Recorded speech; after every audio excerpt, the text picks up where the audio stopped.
But that's the distortion of Islam. Okay, these sciences, if you can get some practicality with them, fine. But keep them as they are.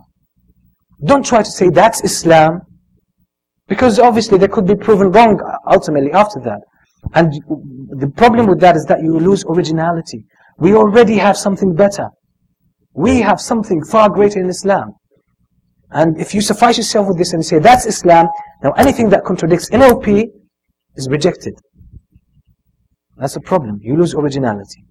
Another thing was like business coaching and business success,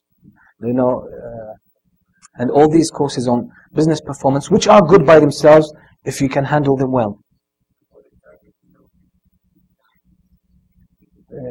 Okay, no one knows what NLP is? I think it's really, subhanallah. You see, Arabs are mad about it.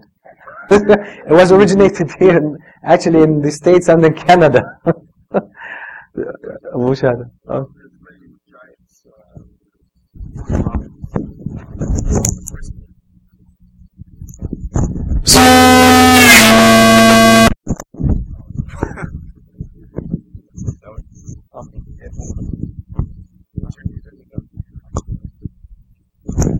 Bismillah wa salatu wa salam ala Rasulullah. One of the giants that's pushing this neuro-linguistic programming is a guy by the name of Anthony or Tony Robbins. Neuro-linguistic programming. Inshallah. So this is actually something that him and many of his students are pushing. Definitely, our brother here, like I'm telling you, brothers, for many years, Muslims need to wake up because we're 20 years behind the times.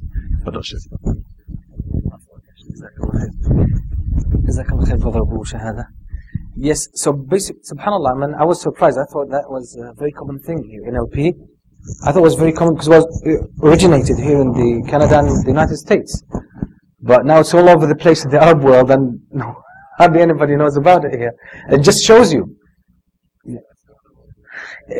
Basically, NLP, it originated, I believe, from counseling and psychology and something called positive psychology.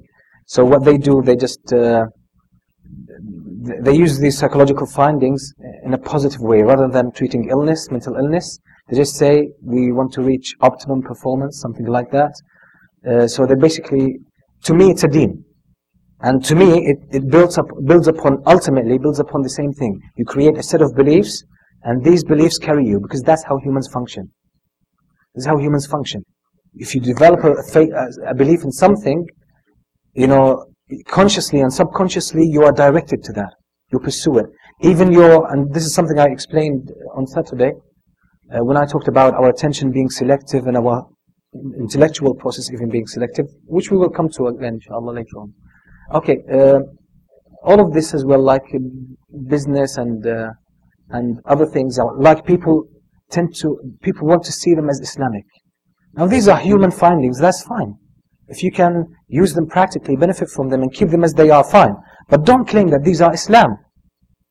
Don't claim that this is Islam. And someone said that Prophet ﷺ, actually what he did consistently in his life was coaching. Why do you need to do that? We don't need to say this. We have our own principles. We have our own original. The Europeans, when they were living in the Dark Ages and they came to the Muslim lands during the Crusades, they saw how advanced the Muslims were.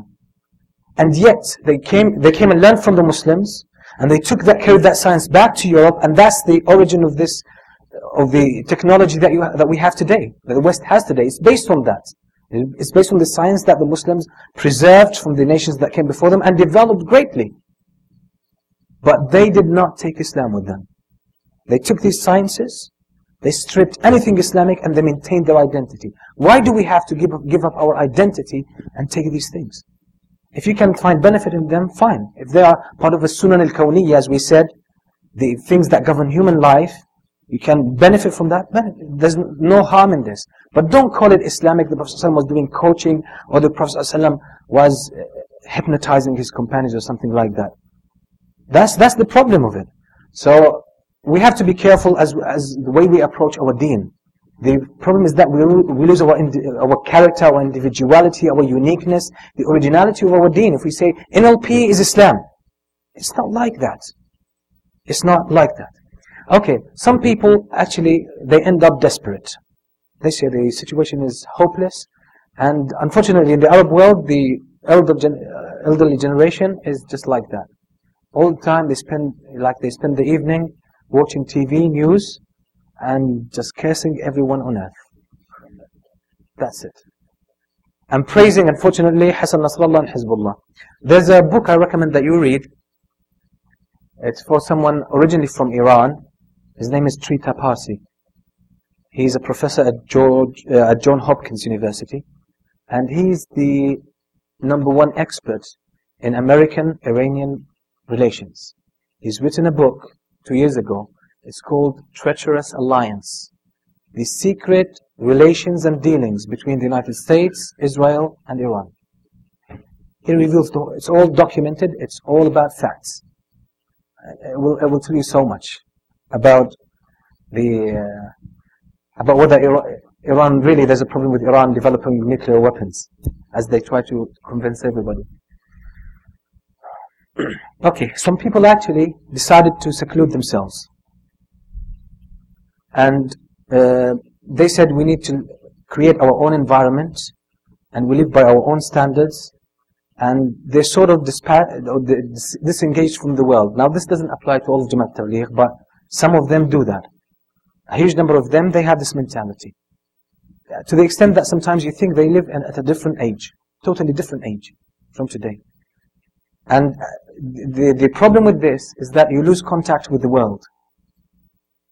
And by losing contact with the world, you live on your own, and you don't have any impact. Real impact. Real impact. And then there's the problem of loyalty and something like that, which we don't need to get into. Extremism. Some Muslims went into extremism to handle the situation. They couldn't put up with the pressure, with what was happening. They wanted to do something. So they had this impulse. And the terrorism that you see around the world, which is actually, regardless of who is ultimately behind it, there are some Muslims involved in it. They believe in it, and they do that. They fall into it. We have to admit. So we will come to extremism and why it's a serious problem, and what is the damage that it brings about to the Muslim Ummah on the long run as well. Indifference and closure, although good people. There are some very good individuals, some people of knowledge, who just took an approach as well of seclusion. So they just live their own lives, they mind their own business, and they kept away from the world, they're not really aware of what's going on in the world around them, and they just thought, okay, that's the time to save yourself and leave everybody else. And that caused them to be a bit impractical, and the kind of world in which we live today, you can't live by yourself. If you don't approach the world, if you don't take the initiative to approach the world and leave an impact, the world will come to you. And they will force their own terms on you. Okay, now what would be an ideal approach that Muslims should come up with in order to treat the situation in which we live? I'm talking about personal as well, like your personal life. This frustration is not political. It's not only political. This frustration does not only relate to Palestine and Iraq as being countries. It does not relate to financial situation. It relates to you because we are individuals of this ummah. There's a collective feeling around there that impacts every one of us. Everyone feels the frustration. Everyone feels some sort of this inferiority complex to a certain degree. And everyone wants to do something. We want things to change. So what would be the ideal situation? I thought of some ideas, actually, of some parameters, and if you have any, I would like really to hear from you. Our approach has to be original. Has to be Islamically original. If we don't come with an original approach, like we take NLP and try to make it Islamic, and we say that will transform the ummah, we'll be mistaken. We're doomed to fail. It has to be original. It has to be from the Quran and the Sunnah, and from the life of the Prophet ﷺ and his companions. If it doesn't originate from there, it could have some impact, but it will never solve the problem. It has to be original. Yes, go ahead. Originally, that meaning that you know that once the with the Ummah, and to go from the whole Sharia, different Islam. Okay, Jazakallah khair. I'm not talking about the process. The brother asked, do we have like to go through the same stages as the Prophet sallallahu alaihi wasallam, like secret da'wah and so on and so forth. Anyway, just to talk about secret da'wah, the scholars, a few contemporary scholars today talked about the issue of da'wah sariyah. They said there's no room for it now. It was a very special case because that Muhammad sallallahu alaihi wasallam and the few individuals, 5, 6 people who were with him, these were the only Muslims on earth. Practically speaking, if they were to be killed, there would be no Islam after that. But that reason is gone now. That reason is gone. So there's no place for da'wah sariyah in Islam. You could be, keep your own iman secret just to protect yourself. But to conduct a da'wah in secret, and especially in a Muslim land, no. What I mean by original, I mean it has to originate from the Quran and the Sunnah. It has to have a divine origin. And this is why I said NLP. We can't take NLP and say that's how Islam, this is what Islam is. And we give it some Islamic terminology. We throw a couple of hadith and ayat there and say that's Islam. So let's change the ummah. By the way, the vast majority of modern dua, they call them dua al-judud, today in the Arabic world, that's their approach. They don't declare it. Most of them don't declare it. But all of them, like if you read Tony Robbins and listen to their lectures, exact translation of Tony Robbins' books. With some hadith, obviously, addition of some hadith and verses. The same thing. So that's a serious problem. That's a serious problem. They think Islam, now the problem with this mentality, they have created some kind of impression among the masses that Islam about financial success, about managing your life well, and is about coaching. That's what Islam is to them. And Jannah is something they mention, just as part of the paraphernalia, part of the whole set, because they have to mention it. But all what they talk about, we become successful financially. They say, for example, you can, manage your life, you can lead your life, lead your family, your wife and your kids, and all of that. All of Islamic preaching has become just like that. It's all about that. So we have to be careful. So it has to be original, it has to be knowledge-based. It has to originate from scholars. Now someone comes out of the blue, a psychologist says, I've found the ultimate formula for the Muslims at this time, to get them out of this dilemma. Obviously, he will definitely have from just today, I checked one of the Muslim websites, and it's a famous one. I was shocked to see this article written by a psychologist who's got a PhD in psychology, and he writes about human behavior, and he says the origin of all human behavior is survival. Survival. And that's a serious problem. That's an evolutionist theory. He says the basic motivation in all human action, all human life is survival. And he goes about in this article explaining it and substantiating it. And then he says, this is why the Prophet ﷺ, he doesn't understand, by the way, the absurdity he's doing. He says, and this underlies the Prophet's battles and the Prophet's da'wah.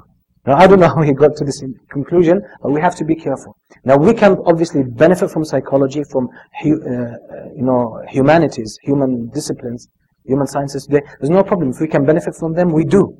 But our approach has to originate from the Quran. The Sunnah has to be done and conducted by people of knowledge who have digested and assimilated Islamic knowledge. They know exactly what they're doing and they understand the world in which they live.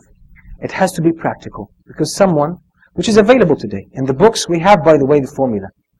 But the problem is with our language. We have a problem relating to it, and relating it personally and relating it to our present reality.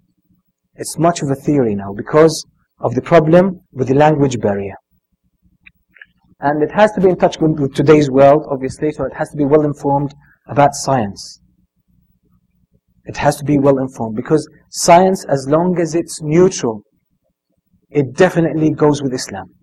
Definitely goes with Islam. Because Allah subhanahu wa ta'ala says in Surah Al-A'raf, أَلَا لَهُ الْخَلْقُ وَالْأَمْرُ. To Allah belong the creation and the legislation.